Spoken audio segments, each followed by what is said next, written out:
Muy probablemente has tenido en tus manos, quizás hasta coleccionado cómics de tu personaje favorito, esos que actualmente llenan con sus adaptaciones cinematográficas las salas de cine. Quizás hasta estés familiarizado con las sagas que Marvel tiene actualmente en el cine, o tal vez te gustan más las que tiene DC Comics. El hecho es que actualmente hay toda una industria la cual genera bastante dinero a los creadores de estos cómics. Pero ¿sabías que hay cómics de manufactura mexicana? Algunos son tan buenos y en su estilo que hasta yo creo que podrían hacerle competencia a los de Marvel o DC. ¿No me crees? Entonces quédate a ver los siguientes 7 cómics mexicanos que si no los conocías, probablemente después de ver este top te den ganas de leerlos.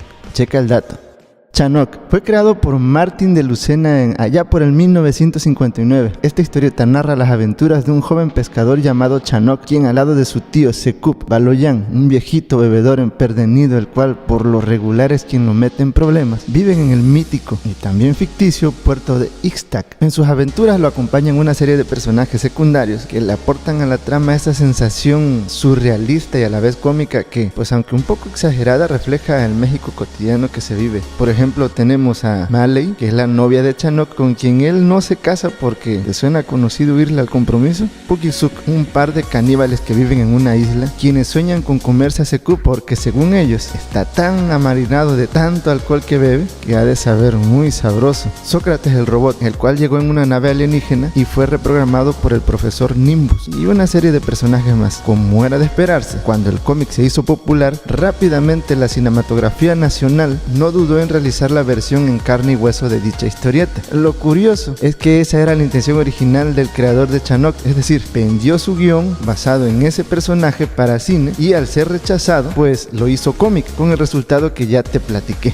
La vida da muchas vueltas, ¿no? Aunque en la primera adaptación cinematográfica fue Chano Urieta quien interpretó a Secup, las versiones más recordadas son las que hizo Tintán y luego Don Ramón. Por cierto, ¿sabías que los nombres de los personajes principales tienen fonética maya? De tal manera que Chanoc es el nombre de una deidad maya cuyo color distintivo es el rojo. De ahí que Chanoc siempre trae puesta una camisa de color rojo. Checa el dato. Calimán. A diferencia de Chanoc, este cómic nació primero como un programa de radio. Recordemos que antes que la televisión y posteriormente el internet en todos los medios dominara la industria del entretenimiento, era en la radio en la que se realizaban todo este tipo de programas, los cuales no solo iban de música, sino de comedia, de drama y entre otras cosas de ficción. Creada en 1963 por Victor Fox, narra las aventuras de un heredero al trono del reino ficticio de Kalimantan en la India, aunque es abandonado en las aguas, algo así como el Moisés de la Biblia, luego de que su señor padre es asesinado. Estando en el río es rescatado por una tribu mongol y cuando crece se va al Tíbet, donde es entrenado en artes marciales y el dominio de la mente. ¿A que alguna vez has escuchado a alguien decir serenidad y paciencia? Pues bien, esta frase siempre era dicha por él a su inseparable compañero de aventuras llamado Solín, el cual era un niño curioso que dependiendo de las aventuras a veces lo ayudaba y otras los estorbaba. La adaptación al cómic fue tan popular que también tuvo una adaptación cinematográfica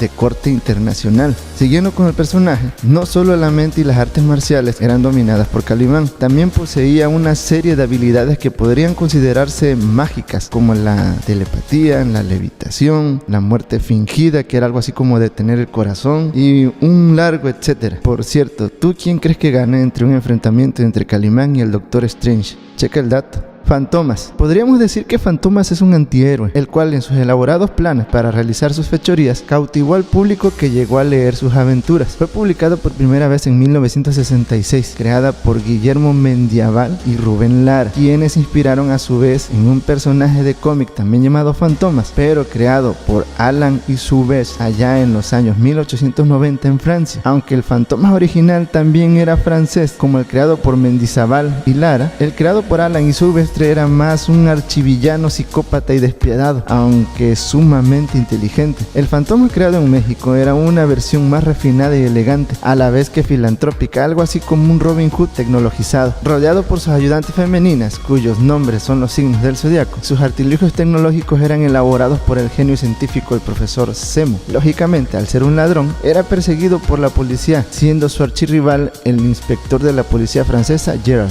Pero lo robado no era para revenderlo y luego repartirlo como hacía Robin Hood, sino que más bien era como un reto a su inteligencia para burlar los sistemas antirrobos. Su filantropía era subvencionada más que nada por sus diferentes empresas de las cuales él era el dueño. Vamos, él era un millonario. Por cierto, a diferencia de otros personajes de cómics, la identidad de Fantomas nunca fue revelada, algo así como lo que pasa con los luchadores de la lucha libre mexicana como el Santo o Blue Demon, quienes nunca revelaron su identidad. De ahí que la máscara de Fantomas no lucía como la de su predecesor francés, el cual era un antifaz y sí se parecía más como la típica máscara de lucha libre mexicana.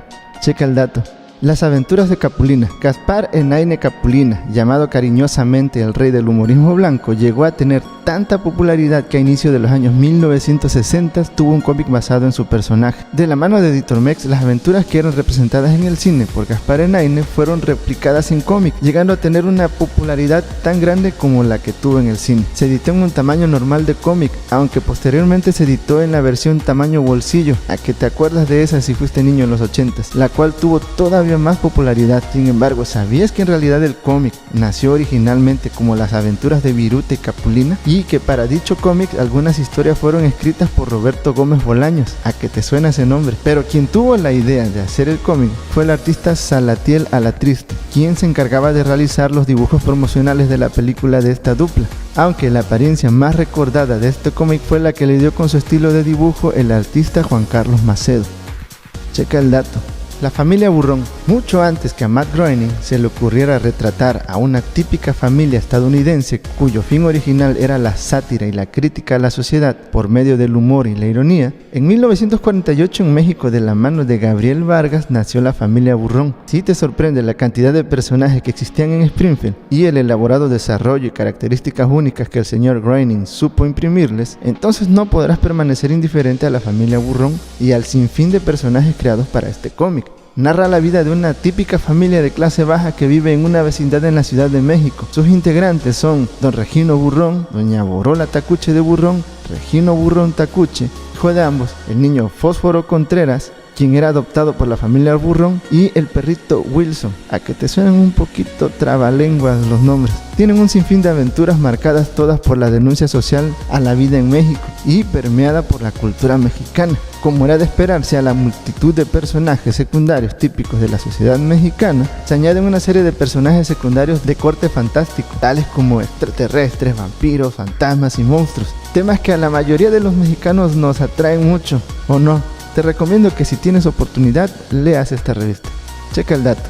El Pantera, creado a principios de los años 1970 por Daniel Muñoz y Juan Alba, junto con Alberto Maldonado, narra las aventuras de Gervasio Robles, un agente extra no oficial de la policía, a quien el jefe de esta, el general Porfirio Ayala, lo llama cada vez que no puede resolver un caso o algo que se le sale de las manos, haciendo que el Pantera salga de su rancho en Jalisco y se embarque rumbo al DF, donde generalmente ocurren sus aventuras. Descrito como una persona de ascendencia indígena, ojos verdes, dicharachero, hábil para los golpes y, a decir del guión, con una suerte endemoniada para resolver casos, este cómic tuvo su mayor popularidad en los años 1980 y 1990. La historia, con un marcado tono de comedia policíaca, resulta muy atractiva y adictiva una vez que la lees.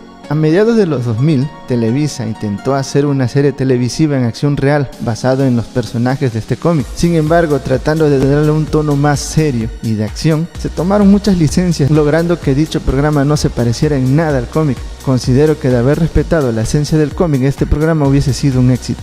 Checa el dato. El Mil Chistes. Si fuiste adolescente en la década de los 1990, probablemente esta revista te fue prohibida. ¿A poco no? La temática era simple: presentar chistes populares en viñetas, para lo cual se valían de diferentes dibujantes con diferentes estilos. Dado que los chistes y muchos de los dibujos eran de temática adulta, la venta de este cómic estaba restringida a mayores de 18 años. Aún así, esto no evitó la popularidad de este cómic, y la temática picante de la misma potenció esa popularidad entre todo el público lector, que probablemente tú fuiste de los que traficaban esas revistas en la escuela. Hoy en día está considerada de culto, y fue de las pocas revistas cuya interacción con su público fue algo algo abundante, ya que había una sección donde tú podías mandar tus chistes y a cambio recibías un pago por una determinada cantidad, o bien si eras un dibujante aficionado tú mandabas un chiste ilustrado y luego la revista hacía que los lectores votaran para ver cuál de los dibujos enviados tenía más popularidad, de tal forma que los ganadores seguían siendo replicados. Publicada por Editorial Mina, esta revista fue editada durante 10 años, hasta su cancelación a principios de los años 2000. ¿A que llegaste a leerla? No me mientas. Checa el dato. Y es así como llegamos al final de nuestro video. Como pudiste ver, en México también existe una larga tradición en cuanto al cómic se refiere. Quizás por los géneros y los estilos abordados, estos no tengan la popularidad que un cómic de Marvel o DC tienen, pero es un hecho que consiguen el principal fin que todo cómic tiene: contar una historia con imágenes y globitos de diálogos y entretenerte. Aún así, dibujantes y argumentistas de estos cómics mexicanos han dado el salto a las ligas mayores del cómic internacional. A final de cuentas, con la globalización actual existente, la creación de un cómic ya no se ve limitada por el espacio, tiempo, idioma como ocurría anteriormente. Quizás de haber salido en tiempos actuales, los cómics que te mencioné en este top bien pudieron hacerse tan populares para tener su propio universo cinematográfico, o quizás no. Puedes dejar en la caja de comentarios tus saludos, sugerencias, opiniones o lo que quieras poner, comenta. No olvides recomendarme con tus amigos, familiares y amigos para que sigamos teniendo más videos en este canal.